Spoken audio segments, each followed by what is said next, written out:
Ya estamos iniciando la grabación, gracias a Dios. Muy buenos días para todos. Vamos entonces a dar inicio a esta clase de termodinámica número 7 para continuar con la presentación de la segunda ley de la termodinámica. Vamos a colocar esto en modo presentación para que se vea mejor.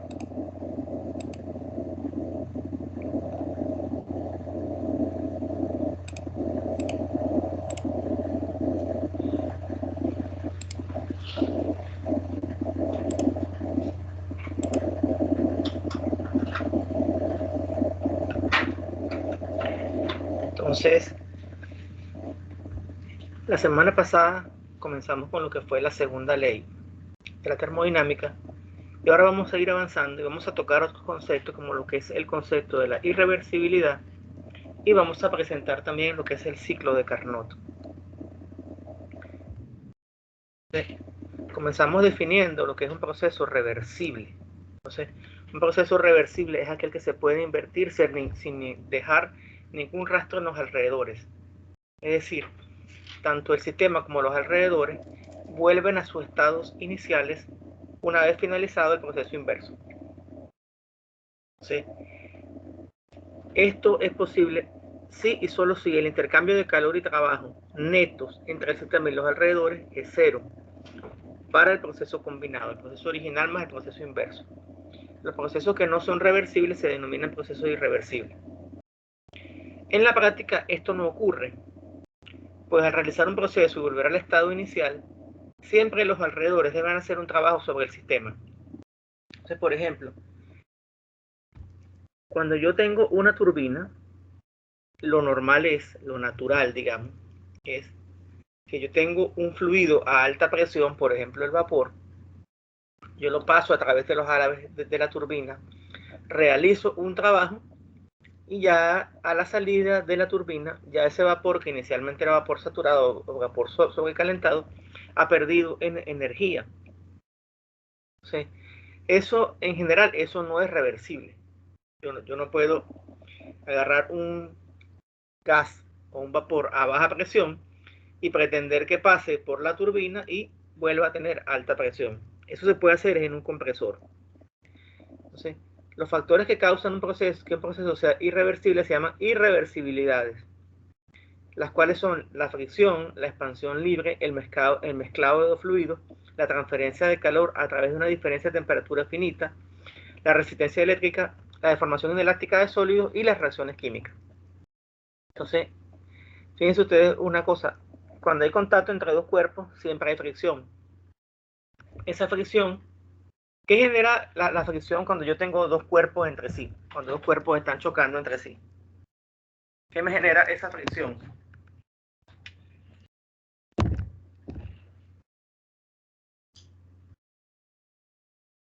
¿Están allí? ¿Están vivos?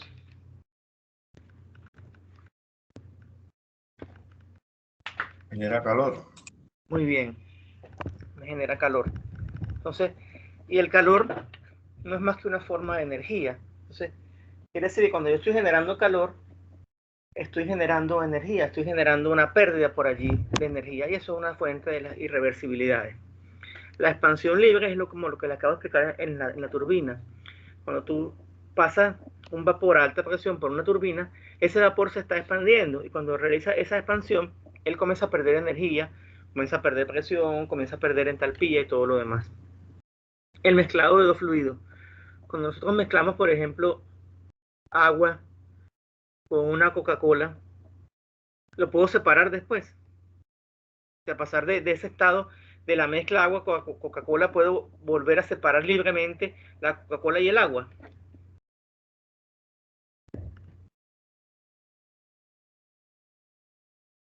¿Puedo o no puedo separarlo?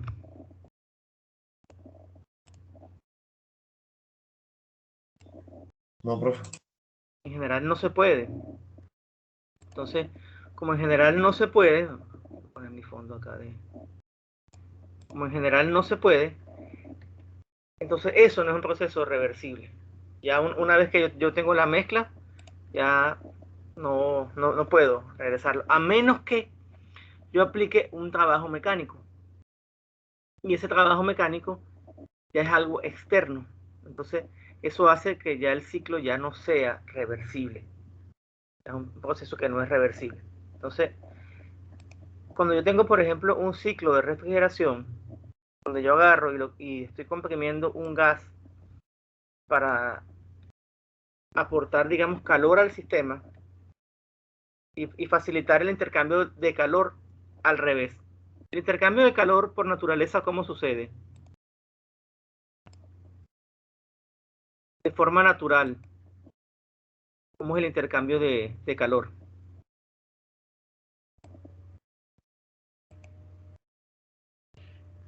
¿Cómo es el intercambio de calor en la naturaleza?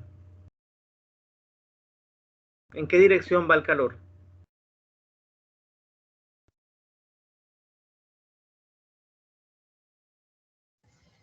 Es de un cuerpo de alta temperatura a uno de una temperatura más baja, ¿no? Muy bien. O también podemos decir que va desde una fuente caliente a una fuente fría. Pero en la nevera o en los aires acondicionados sucede exactamente lo contrario.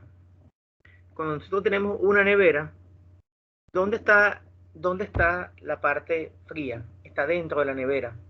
Y lo que hace el ciclo de refrigeración es que extrae el calor de los alimentos que están en el compartimiento de la nevera o en el compartimiento del congelador y lo saca hacia el medio ambiente. Entonces, ¿ese proceso es natural o no?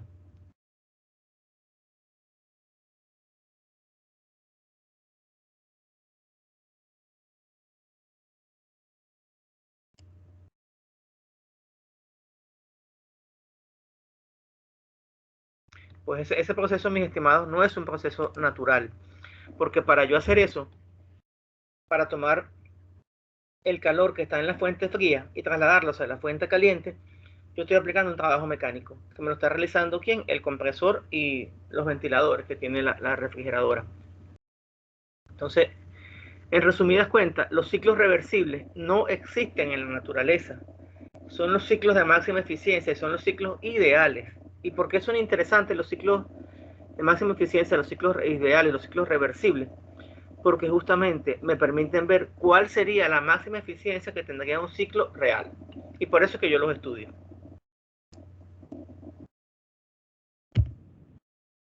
Entonces, veamos, por ejemplo, siguiendo con los ejemplos. ¿Qué tenemos acá? Acá tenemos algo que a mí me encanta, de lo cual ya he hablado muchas veces, que es el funcionamiento básico del cilindro pistón en un motor de combustión interna que son usados en los automóviles, en las plantas, de emergencia, las plantas eléctricas que trabajan con diésel. Entonces, y también en los compresores. Los compresores antiguos son compresores de pistón. Entonces, aquí tenemos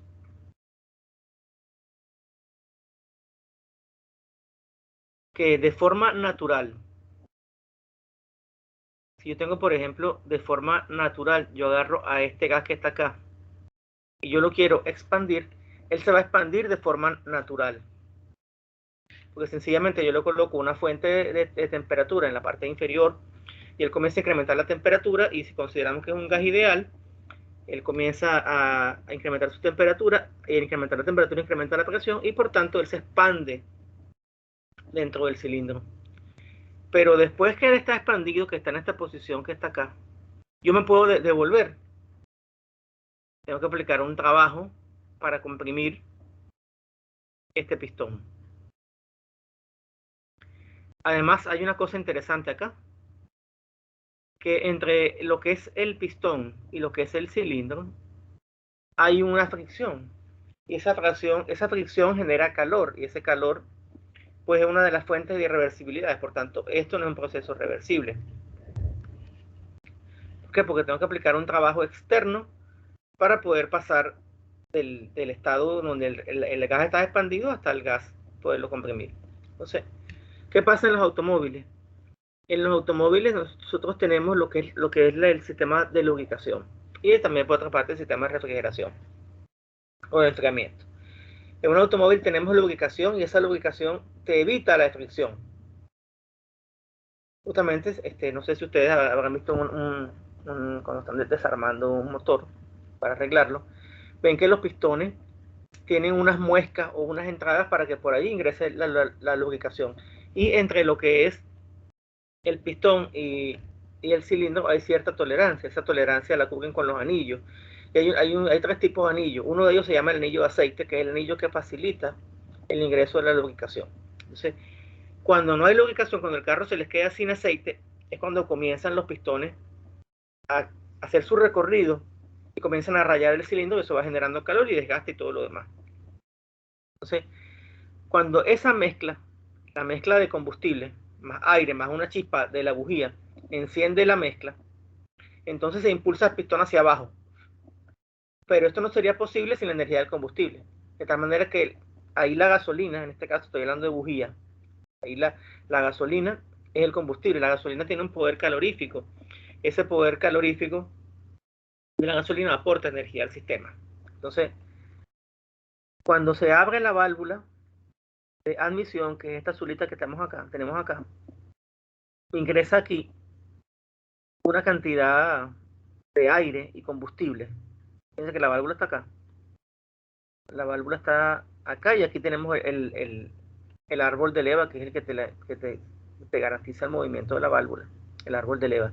Entonces, la válvula abre porque baja y entonces ingresa el aire, la mezcla de aire más combustible, y en ese instante la bujía manda una chispa bastante grande, que es como que leí que son como 14.000 voltios, una cosa así. Entonces, esa mezcla produce una explosión, y esa explosión te baja el pistón. Pero ¿qué sucede? ¿Qué sucede? Los pistones están, digamos que, sincronizados de tal manera que cuando un pistón está subiendo, el otro está bajando. Entonces, a la larga, eso es lo que se tiene, que ese movimiento alternante, el movimiento hacia arriba y hacia abajo, se llama movimiento alternante, que hacen los pistones, es convertido en movimiento rotatorio en el cigüeñal. Entonces, aquí como una nota que los motores diésel no usan bujías. La compresión inicial es tan fuerte que se enciende la mezcla.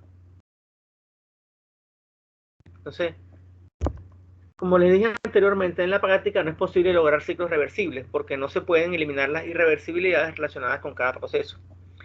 Sin embargo, ya lo dijimos anteriormente, los ciclos reversibles proporcionan límites superiores al desempeño de los ciclos reales. Entonces, aquí tenemos al señor Carnot, uno de los padres de la termodinámica. En un ciclo de Carnot se realizan los siguientes procesos. Un proceso isotérmico reversible, es decir, un proceso en el cual la temperatura permanece constante. En esa etapa, el calor proviene de una fuente caliente o se dirige a una fuente caliente. El calor viene de una fuente caliente en el caso de que sea un ciclo de potencia, por ejemplo, un ciclo Rankine. Y si el calor va hacia una fuente caliente es porque es un ciclo de refrigeración. Entonces, básicamente un ciclo de refrigeración es un ciclo de potencia, pero que funciona de forma contraria. Después tiene un siguiente proceso, que es un proceso adiabático reversible, donde el fluido de trabajo disminuye su temperatura. Entonces, por ejemplo, cuando es adiabático quiere decir que no hay intercambio de calor con el medio ambiente. Después de eso viene un proceso isotérmico reversible, en el cual el calor se transfiere a una fuente fría o proviene de una fuente fría. Y por último, un proceso adiabático reversible, en el cual el fluido de trabajo aumenta su temperatura. Entonces, veamos algunos ejemplos ahora. Con un ciclo Rankine básico. En un ciclo Rankine básico, yo tengo una fuente de alta temperatura, que sería el combustible que se está quemando. El combustible que se está quemando produce una alta temperatura. Supongamos que es carbón. Si es carbón, el carbón aporta una gran cantidad de calor que ingresa a la caldera, que aquí está ingresando QH, calor de la fuente fría. Entra a la caldera. ¿Qué hace ese calor en la caldera? Pues me eleva la temperatura del agua y posteriormente me permite obtener vapor.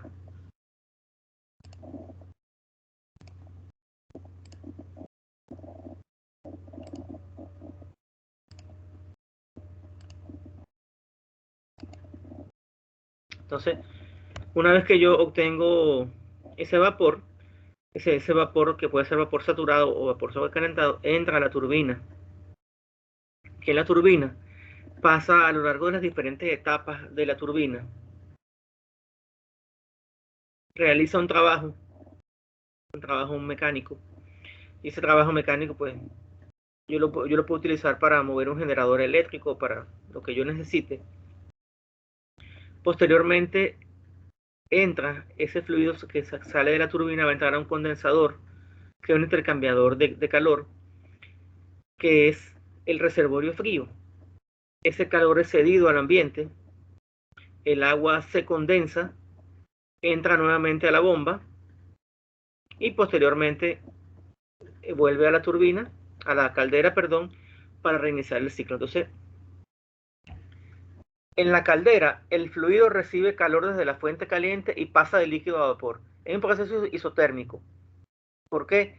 Porque todo el calor que está allá, el agua entra a una temperatura de saturación. Cuando el agua llega a la temperatura de saturación, entonces comienza a evaporarse y sale convertida en vapor, y la temperatura permaneció constante, porque todo el calor se invirtió fue en el cambio de fase. Se considera que la expansión es adiabática porque en teoría las turbinas están bien aisladas y todo lo demás, entonces en la turbina no hay calor. Entonces, en teoría, si uno toca una turbina de esta, no debería uno quemarse la mano, cosa que es mentira, porque las turbinas, por muy adiabáticas que sean, por muy aisladas que estén, siempre va a haber una pequeña transferencia de calor. Y la superficie de la carcasa de la turbina se va a calentar. Luego viene en el condensador, viene un proceso isotérmico. Ciertamente, lo que me interesa es condensar el vapor y entonces el cambio de fase. Puedo tener aquí vapor, todavía vapor saturado, o puedo tener inclusive una mezcla líquido-vapor.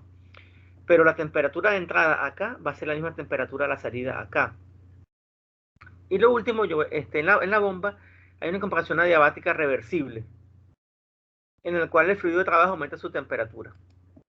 Entonces, aquí están las consideraciones que ya he mencionado también. En la práctica, las turbinas no son adiabáticas. Siempre hay una pérdida de calor por conducción. Y aunque las bombas comprimen el agua, el incremento de temperatura es despreciable. Entonces, si ya realmente la turbina no es adiabática y la bomba tampoco es adiabática, entonces el ciclo ya no es irreversible.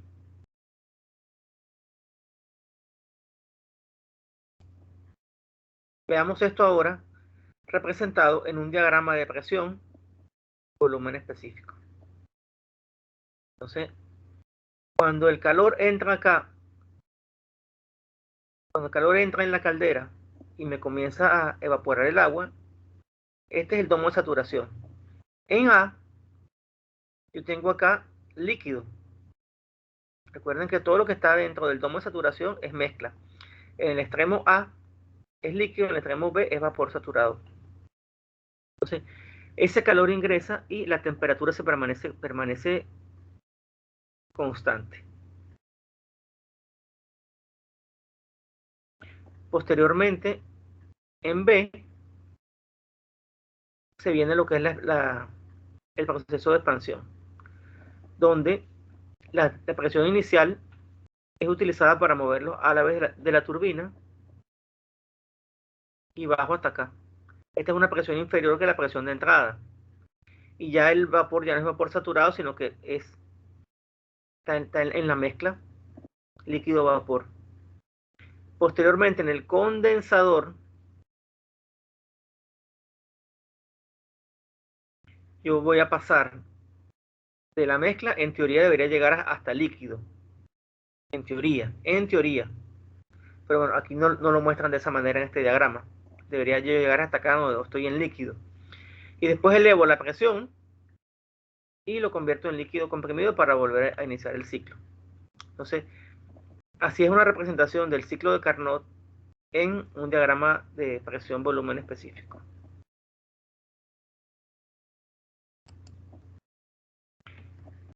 El ciclo de Carnot indica la máxima eficiencia que tendría una máquina térmica. De allí su importancia.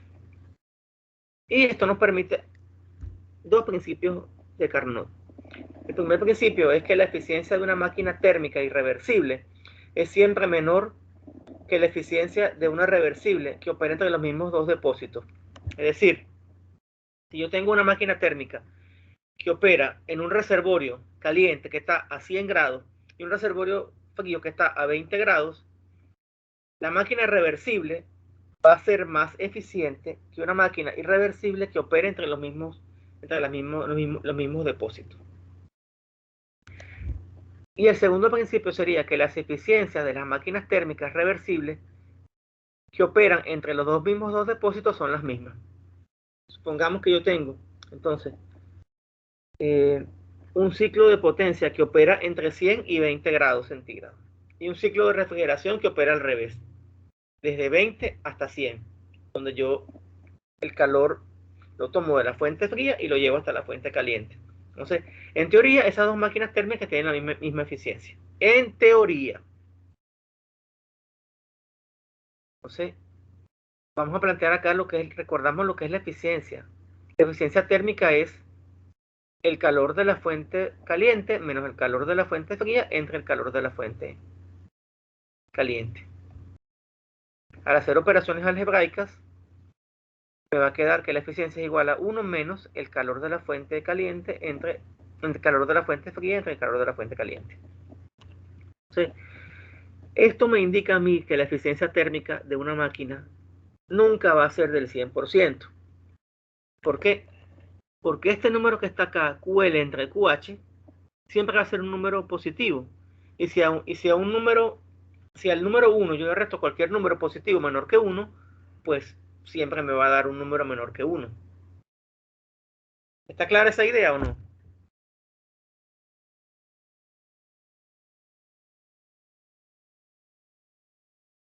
Si al número 1 le restamos un número menor que 1, me va a dar un número positivo.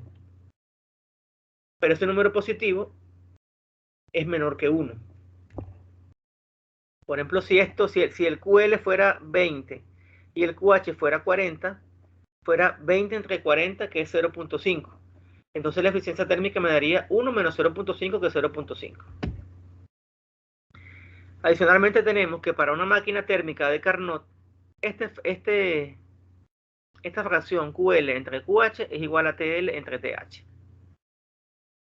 Es decir, que yo aproximo el calor con la temperatura de la fuente fría y el calor de la fuente caliente con la temperatura de la fuente caliente. Y me permito definir la eficiencia de Carnot en este término. Eficiencia de Carnot es igual a 1 menos la temperatura de la fuente caliente entre la temperatura de 1 menos la temperatura de la fuente fría entre la temperatura de la fuente caliente. Vamos a comenzar a ver los ejemplos. Supongamos que un refrigerador doméstico se comporta como una máquina de Carnot. Y aquí la pregunta sería, ¿qué compartimiento es más eficiente, el congelador o el refrigerador? Entonces, vamos a aplicar la definición de eficiencia de Carnot. Bueno, la eficiencia es igual a 1 menos la temperatura fría entre la temperatura caliente. Tenemos además que para el congelador, la temperatura interna es menor que para el refrigerador. Y ambos compartimentos descargan su energía al medio ambiente. Entonces, el congelador sería más eficiente que el refrigerador, dado que su temperatura es menor. Vamos aquí con números. Vamos a suponer que el congelador está a menos 4 grados centígrados y que la parte del refrigerador está a 8 grados centígrados. Aquí hay algo que es muy importante. Esta temperatura caliente, esta temperatura fría, hay que convertirla a Kelvin. No puedo trabajar las ecuaciones termodinámicas con temperatura en grados centígrados. Debo trabajar con temperatura en Kelvin. Entonces, estos menos 4 grados equivalen a 269,15 Kelvin. Y los 25 grados que se supone que está en el medio ambiente equivalen a 298,15. Cuando sacamos esta cuenta, nos damos cuenta entonces que el refrigerador, en teoría, tiene una eficiencia de 9.72%. El congelador. Y el refrigerador 5.7%. Pero esto es falso. ¿Por qué? Porque para yo congelar, yo necesito tener una temperatura por debajo de cero. Entonces, para yo tener una temperatura por debajo de cero en un congelador, yo necesito hacer más trabajo mecánico, más trabajo de compresor. Por supuesto que hay mayor gasto de energía. ¿Ustedes tienen aire acondicionado? ¿Sí o no?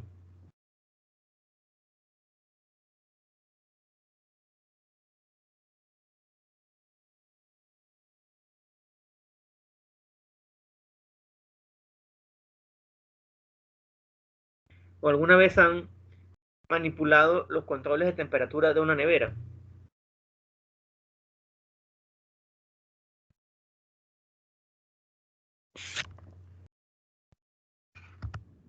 ¿Están vivos?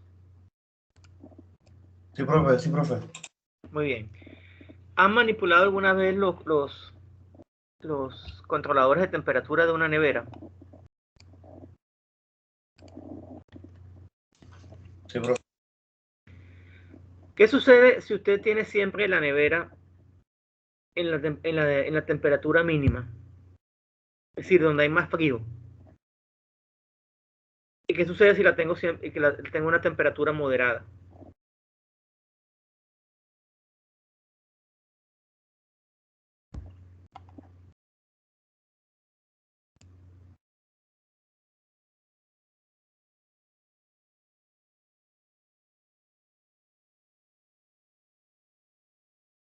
Entonces pasó, se quedaron mudos. Nunca se han metido con los controles de una nevera. Cuando está muy frío empieza a hacer hielo abajo también. Ajá. Pero eso sí, cuando tú tienes una temperatura más baja, hay mayor consumo de energía. ¿Tienen aire acondicionado? ¿Qué pasa si uno pone el aire todo el tiempo en 18 grados centígrados o lo tiene en 23? Ah, claro, entre más frío van a necesitar más energía. Exactamente. Lo mismo pasa cuando uno va en el automóvil. Si uno va en el automóvil y va en una cuesta y uno apaga el compresor del aire, uno nota que el auto responde mejor. ¿Por qué? Porque en ese momento yo necesito más potencia para subir la cuesta. Pero entonces, si ustedes van en un automóvil y tienen los vidrios, las ventanas subidas y apagan el compresor, notan que el carro trabaja como más suave porque el compresor más o menos le consume entre un 10 y un 12% a la potencia del motor. Entonces, es falso que un congelador tiene una mejor eficiencia térmica que una refrigeradora. ¿Por qué? Porque para bajar las temperaturas, para congelar los alimentos, necesito sacarle más y más y más energía a los alimentos. Y eso implica que el compresor tiene que hacer más trabajo mecánico.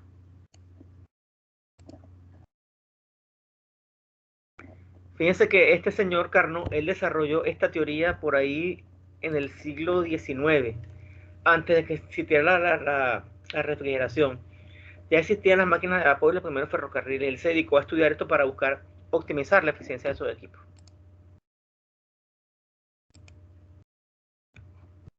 Apagarla, se me olvida apagar la cámara porque me consume mucha.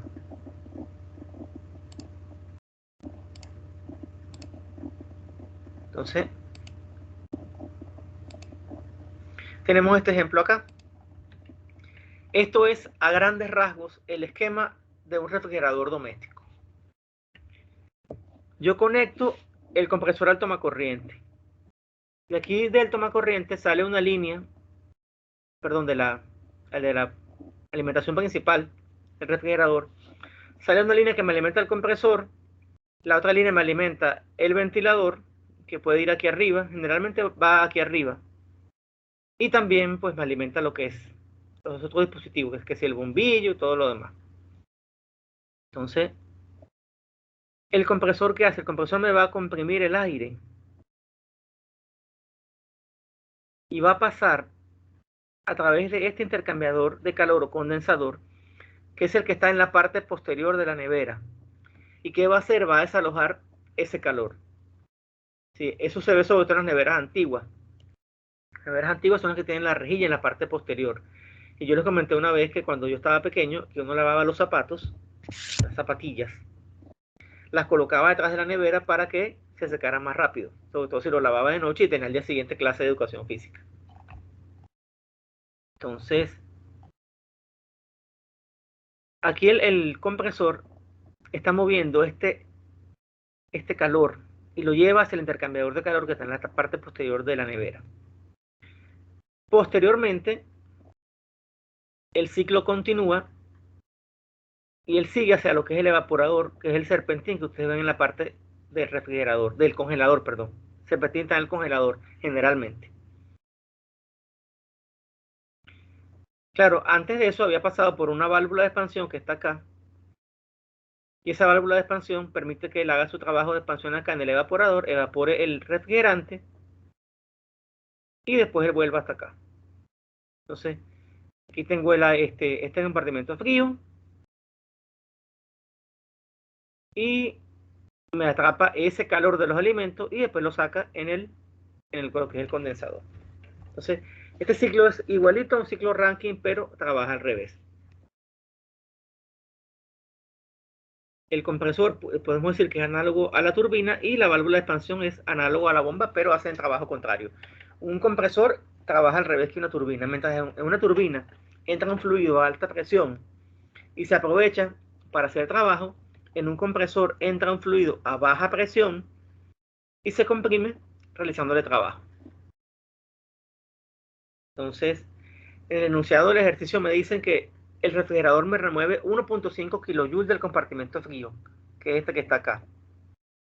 Y para eso se requiere un trabajo de 1 kilojoule. Quiere decir que el compresor tiene que realizar un trabajo de 1 kilojoule.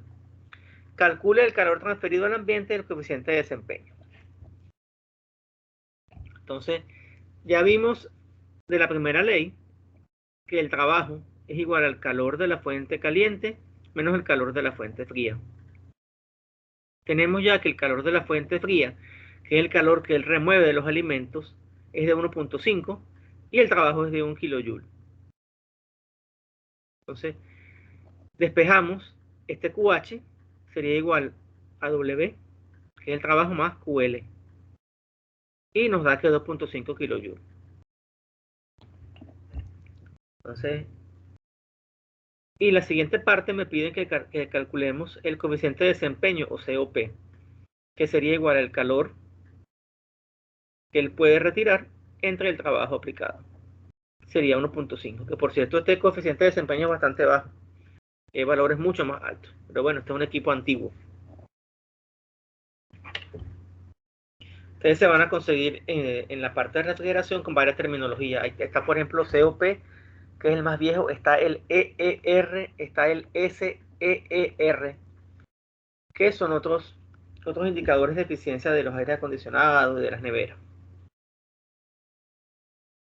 Y esto ha ido incrementando, ¿por qué? Porque a medida que va pasando el tiempo van desarrollando mejores refrigerantes y aparte de eso, los compresores son más eficientes. Antiguamente los compresores prendían y apagaban, prendían y apagaban. Ahora hay compresores inverter. En los compresores inverter, el compresor nunca se detiene del todo. Lo que tiene es un variador de frecuencia y ese variador de frecuencia hace que él comience a girar más despacio. ¿Por qué? Porque de esa manera se minimiza el gasto de energía. Y eso sucede ¿por qué?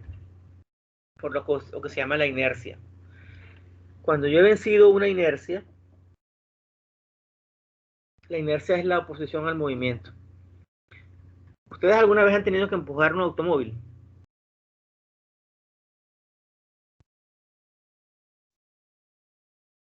¿Nunca les ha pasado que van por ahí en una carretera y el automóvil se les daña y tienen que detenerse y sacar el automóvil de la vía y orillarlo? ¿Nunca les ha pasado?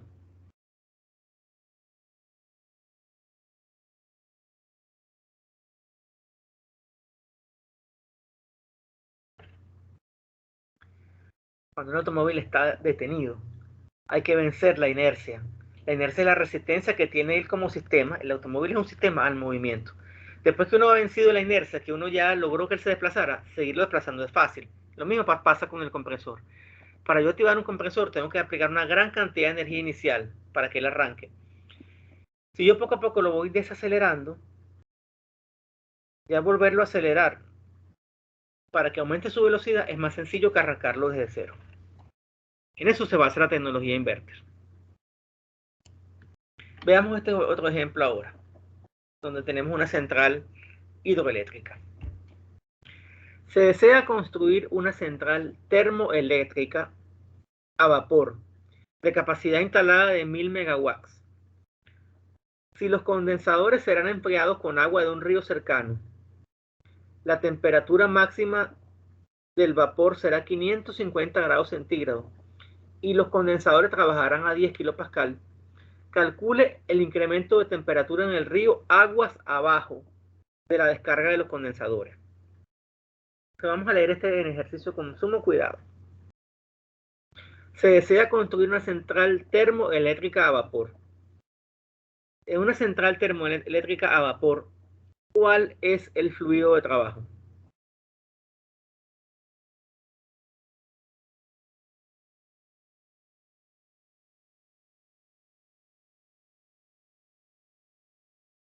No todos a la vez, por favor.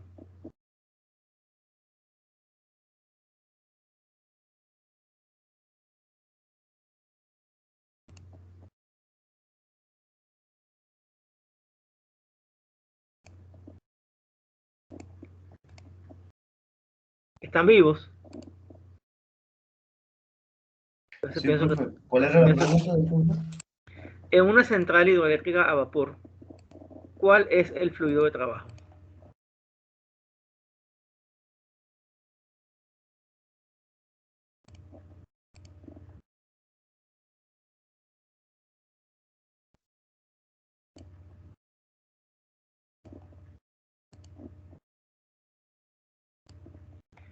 En una central a vapor, ¿cuál es el fluido que mueve la turbina?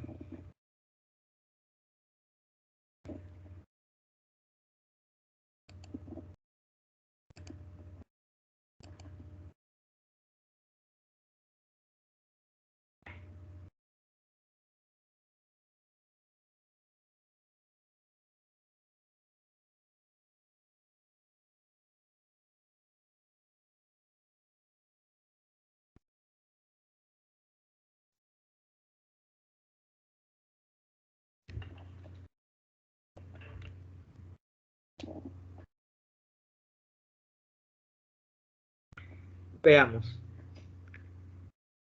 ¿Qué hago yo en un ciclo a vapor? ¿Cómo comienza el ciclo?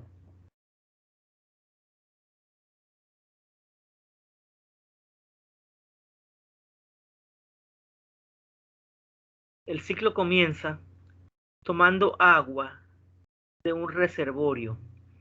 Ese reservorio puede ser un río, como el que mostramos acá en el dibujo, en la parte azul.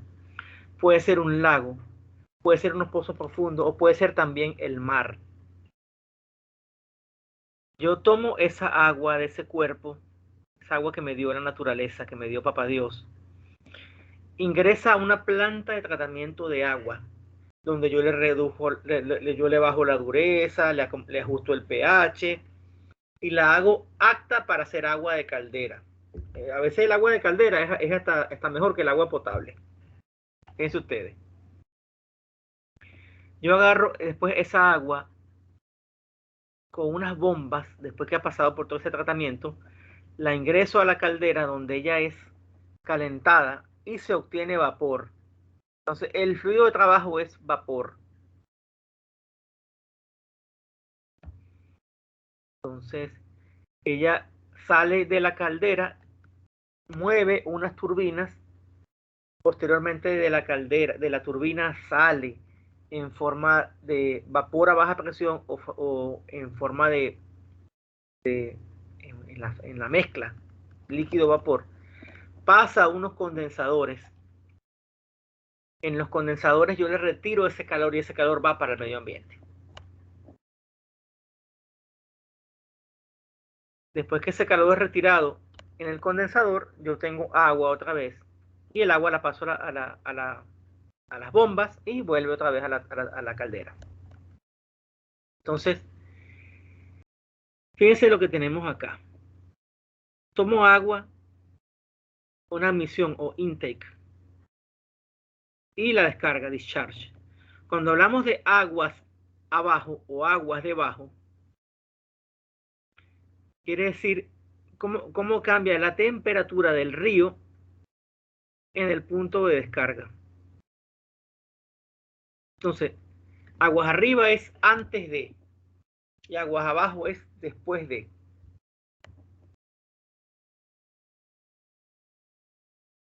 Entonces, tengo mi dibujo y en el dibujo veo que el río tiene 8 metros de profundidad y 60 metros de ancho. Y que su velocidad media es de 10 metros por minuto. La potencia de la planta es de 1000 megawatts. Esta planta es bastante grande. La central más grande de Panamá produce 300 megawatts de potencia. Es una central hidroeléctrica.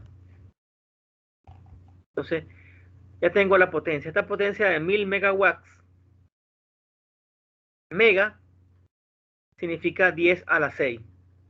No es 1000, sino un millón.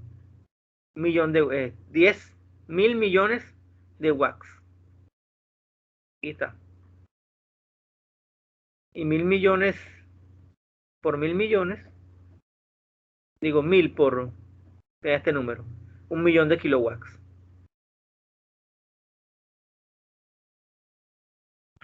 En los condensadores se trabaja con la mezcla líquido-vapor a 10 kilopascal. Para 10 kilopascal hay una temperatura de saturación que yo debo averiguar en tabla. Entonces, ¿estamos claros? Pregunten que 10 megawatts es multiplicar, digo que 1000 megawatts es 1000 por 1.000.000 de watts.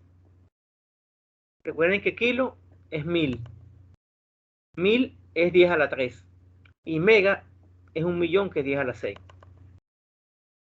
Entonces esto me genera 1.000.000 de kilowatts. En las tablas de vapor, la tabla B.1.2, cuando yo tengo una presión de 10 kilopascal, tengo que la temperatura es de 45.81 grados centígrados. Lo siguiente que hacemos ahora es suponer que la planta tiene la eficiencia máxima, que sería la de Carnot. Ya vimos que la eficiencia de Carnot es 1 menos la temperatura de la fuente fría entre la temperatura de la fuente caliente. Entonces, en el condensador, supongamos que está por acá, que es la fuente fría, la temperatura es 45.81, le sumo la temperatura, la convierto a Kelvin, y en la caldera es 550, que también la convierto a Kelvin. Cuando saco estas cuentas me da que la eficiencia es 61.25%. Entonces, con este valor de eficiencia calculamos el calor descargado en el río, que sería la fuente fría.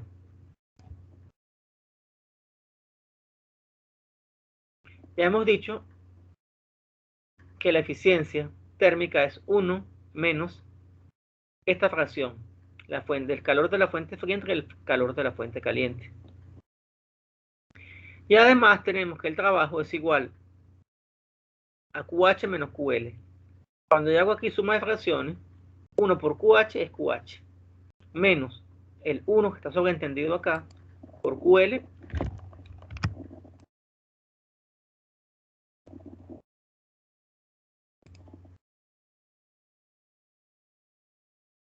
sería QL entre QH. De tal manera que la eficiencia es igual al trabajo entre el calor. Tengo el trabajo porque tengo la potencia de salida de la central.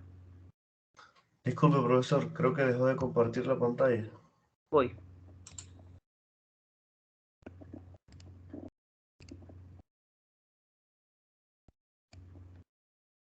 Entonces, tengo la potencia, que es de 1.000.000 de kilowatts. Tengo la eficiencia de Carnot, que es 0.6125, y tengo que de aquí puedo despejar el calor. Entonces, para yo generar 1.000.000 de kilowatts, yo necesito 1.632.000 kilowatts de calor, de potencia calorífica en la caldera. Ahora, calculo el calor de la fuente fría,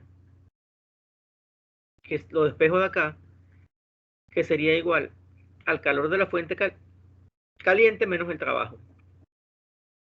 Entonces, cuando saco la cuenta, me da que eso es 632.653 watts, o kilowatts, mejor dicho, kilowatts, que hay un error. Voy a corregirlo de una vez.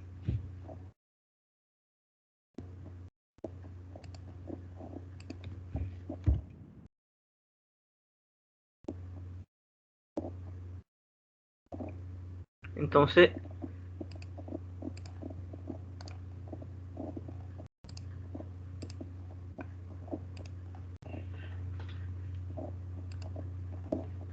esto es lo que recibe el río. El río recibe 632.653 kilowatts.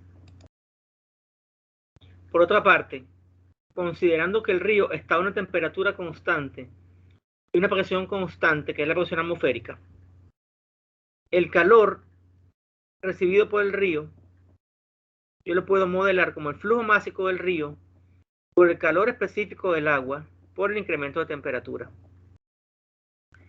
Se supone que el calor específico del agua a 25 grados centígrados y presión constante tiene este valor, 4.184.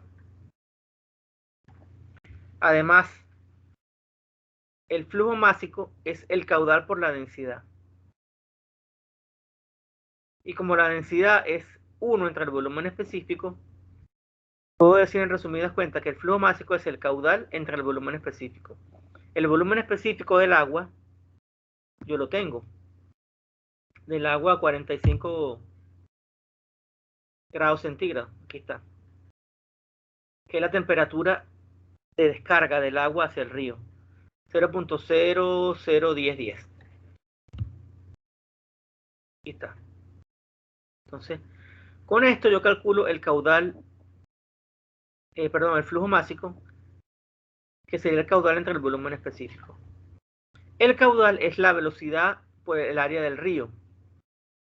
El área del río es el ancho por la profundidad, que sería 480 metros cuadrados. Y la velocidad es 10 metros por minuto, que es 10 entre 60 metros por segundo.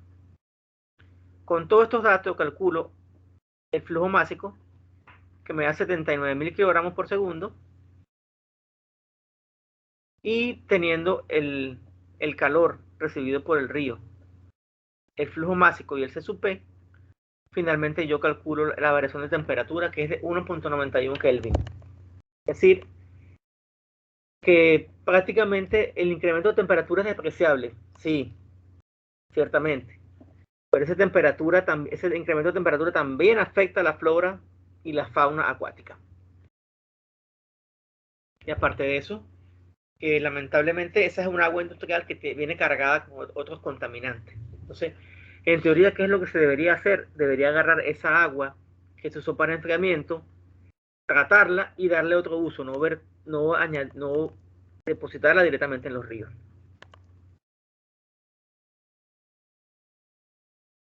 ¿Alguna pregunta, jóvenes? ¿Inquietudes, dudas?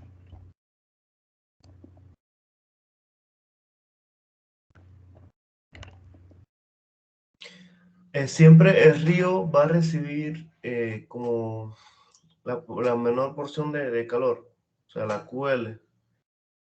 Sí, sí, claro. La mayor parte del calor tú la vas la mayor parte del calor la va a recibir la turbina, y el río va a recibir es la fuente fría, es donde va a recibir la menor cantidad de calor. Pero como les dije anteriormente, eso no debe ser así, porque se ha descubierto que esa agua que viene de ciclos de enfriamiento en las torres de enfriamiento o en condensadores es dañina para lo que es el ecosistema acuático.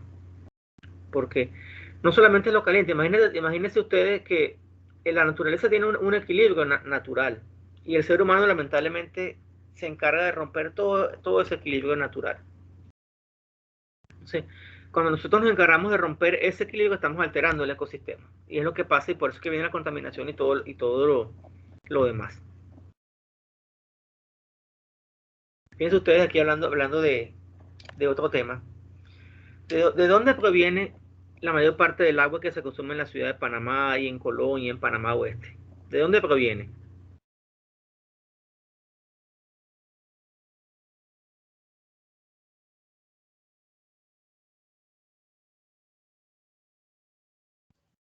No sé, no soy de Panamá, pero creo que es el Gatún, ¿no? Ajá. Proviene, en resumidas cuentas, proviene de lo que llamamos la cuenca del canal. El lago Gatún, el lago Alajuela y todos esos cuerpos de agua que no son cuerpos de agua naturales, por cierto. Son cuerpos de agua que fueron hechos por el hombre. ¿Qué fue necesario hacer para construir el canal de Panamá? ¿Cómo se hizo el canal?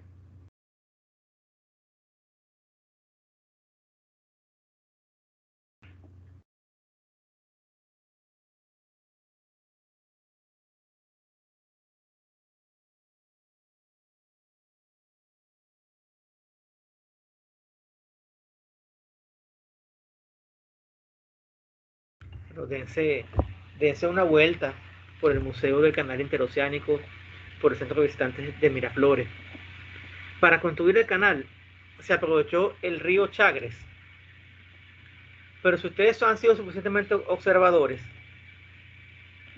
se habrán dado cuenta de que cuando el canal termina o comienza, como ustedes lo quieran llamar, en la entrada pacífica, que es la entrada de donde está el puente de las Américas, allí descargamos agua dulce al mar. Pero inicialmente, ¿dónde desembocaba el río Chagres? El río Chagres inicialmente desembocaba, bueno, donde desemboca, mejor dicho.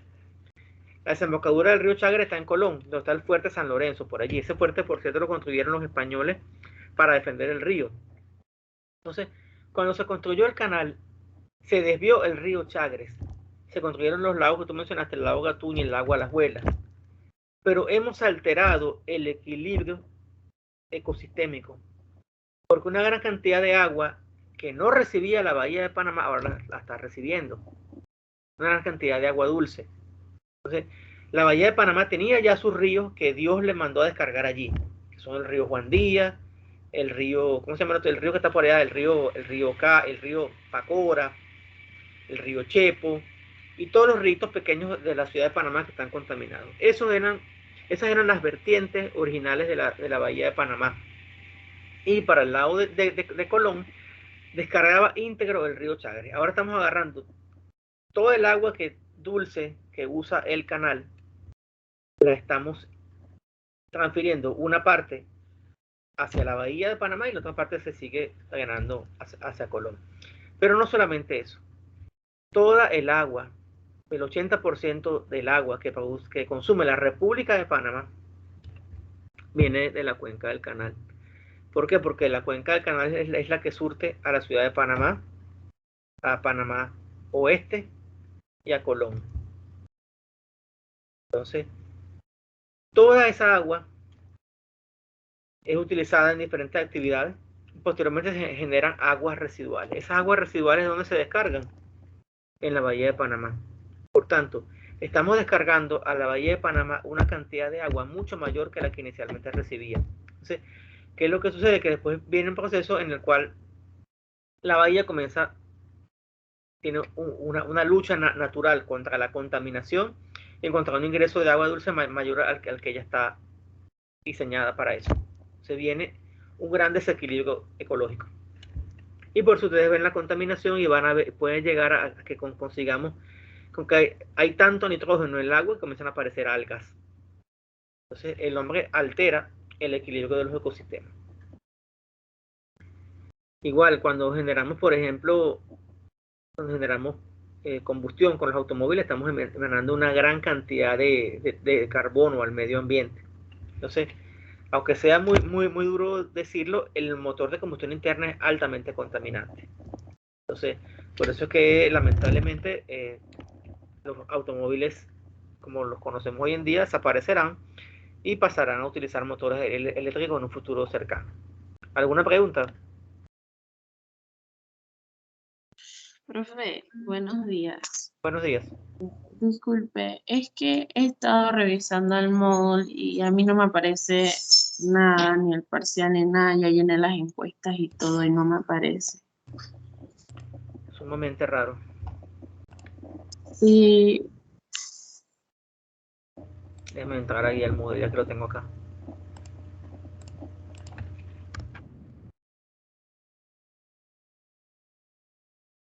Sí, acabo de revisar y a mí tampoco me aparece. No me aparece el material que se ha publicado, nada. Buen día, profe. No Buen día. aparece nada. Solo del módulo 1 al 3 aparece todo lo que usted ha colocado sobre las clases, pero el parcial no. Ya lo voy a revisar para que esté disponible. Yo lo coloqué que está en evaluación. Dice oculto para los estudiantes. Vamos a publicarlo. Un momento.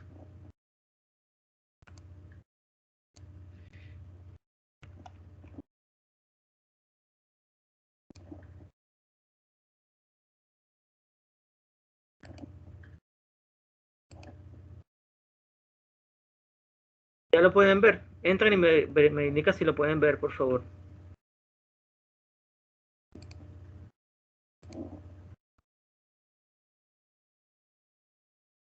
Disponible el 2 de marzo,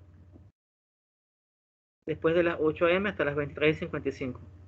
Ya, ahora sí aparece, profe. Muy Gracias. bien. Gracias a ustedes por la observación. El material si lo dejan ver, termodinámica clase 4, clase 5, clase 6 que está en el siguiente módulo. Ya que están allí, intenten ingresar. Bueno, no, que no pueden ingresar porque si no les va a Profe, pero solo aparece en el módulo 1 la parte 1. En el módulo 2 no. En el módulo 2 no. Eso que lo acabo de examen parcial 1, parte 2. Déjenme ver las. Está publicado. Vamos a ver los ajustes que le coloqué yo ahí. Tiempo. Está disponible desde las 8 de la mañana hasta las 23:59. Límite de tiempo 1 hora, 2 de marzo.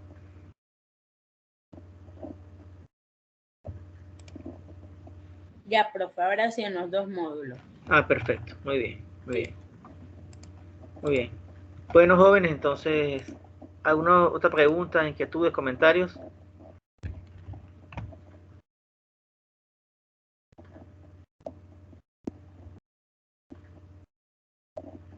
Todo claro, entonces.